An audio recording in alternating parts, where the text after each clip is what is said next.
காத்தான்குடி இஸ்லாமிய செவிப்புலன் வலுவற்றோர் ஒன்றிய உறுப்பினர்களுக்கு உலர் உணவுப் பொதிகளை வழங்கும் நிகழ்வு இன்று வியாழக்கிழமை 27/3/2025 காத்தான்குடி மில்லத் பெண்கள் உயர்தர பாடசாலை மண்டபத்தில் இடம்பெற்றது.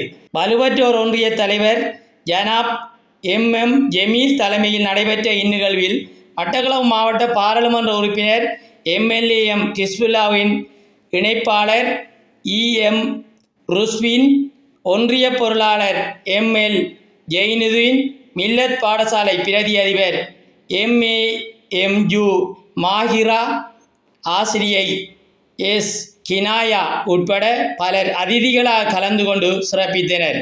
இதன்போது 55 செவிப்புலன் வலுவற்றோருக்கு உலர் உணவுப் பொதிகள் வழங்கி வைக்கப்பட்டது. இந்நிகழ்வில் நிறுவன செயலாளர் ALM மபாஸ் நன்றியுரையாற்றினார்.